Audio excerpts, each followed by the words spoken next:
ফসলের জমিতে স্বাভাবিক গোছার চাইতে কিছু কিছু গোছা একটু লম্বা হয়ে গেছে। এই রোগটাকে আমরা বাঁকানি বলে থাকি। বাঁকানি দুরকম হইতে পারে, একটা হচ্ছে গোড়া পচা, একটা হচ্ছে গোছা কচি পাতা লম্বা হয়ে যাওয়া। সেটা খালি চোখে দেখা যায় খুব সুন্দরভাবে। এটি মূলত নিজে নিজেই আবার পচে যায়, মরে যায়। এটি হলে ফলনে কিছু ঘাটতি হয়ে যায়, সেক্ষেত্রে আপনাকে অবশ্যই শূন্যস্থান পূরণ করে দিতে হবে। বাঁকানি মূলত একটি বিষবাহিত রোগ। যদি সঠিক নিয়মে বিষ শোধন করা হয় তাহলে বাঁকানি অনেকাংশে প্রতিরোধ করা সম্ভব। বাঁকানি মূলত বীজতলাতেই পরিলক্ষিত হয়। যদি বীজতলাতেই এটি বাছাই করে নেওয়া যায় তাহলে মূল জমিতে আসার সুযোগ থাকে না। আর যদি মূল জমিতে চলেই আসে তাহলে বাছাই করে নিলে হবে, অথবা এটি নিজে নিজেই মরে যাবে।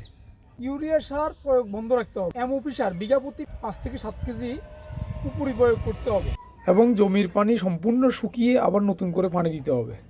এখন কৃষক নিজেই এগুলা তুলে ফেলছে, তুলে পাশের জমিতে ফেলে রাখলে হবে না, এগুলা নিয়ে ফুঁড়ে ফেলতে হবে অথবা মাটি চাপা দিতে হবে।